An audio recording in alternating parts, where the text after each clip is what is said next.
മൂന്നാറിലും ജനവാസ മേഖലയിൽ കാട്ടാന. കല്ലാർ നല്ലതണ്ണി എസ്റ്റേറ്റിലാണ് കാട്ടാന എത്തി നാശം വരുത്തിയത്. ഏറെ സമയം കാട്ടാന ജനവാസ മേഖലയിൽ ചുറ്റിത്തിരിഞ്ഞു. കാട്ടാന കൂടുതലായി നാശം വരുത്തുമോ എന്ന ആശങ്ക തൊഴിലാളി കുടുംബങ്ങൾക്കുണ്ട്.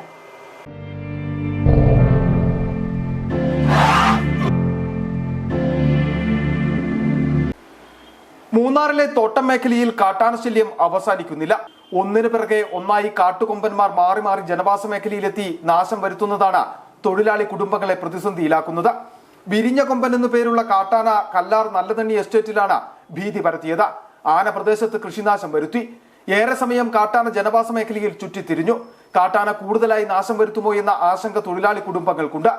ലയങ്ങൾക്ക് നേരെയും മറ്റും കാട്ടാന ആക്രമണം നടത്തിയാൽ വലിയ അപകടങ്ങൾക്ക് വഴിയൊരുക്കും. രാത്രികാലങ്ങളിലും പുലർച്ചയിലുമൊക്കെ കാട്ടാന പേടിയിലാണ് തൊഴിലാളികൾ പുറത്തിറങ്ങുന്നത്. മഴക്കാലമായിരുന്നിട്ടു കൂടി കാട്ടാനകൾ കാടിറങ്ങി ഭീതി പരത്തുന്നതിൽ തൊഴിലാളി കുടുംബങ്ങൾക്കിടയിൽ വലിയ ആശങ്കയുമുണ്ട്. മഴ മാറി വേനൽക്കാലം ആരംഭിക്കുന്നതോടെ കാട്ടാന ശല്യം വർദ്ധിക്കുമോ എന്നതാണ് തൊഴിലാളി കുടുംബങ്ങളെ ആശങ്കയിലാഴ്ത്തുന്ന ഏറ്റവും പ്രധാന കാര്യം. City vision, Munnar.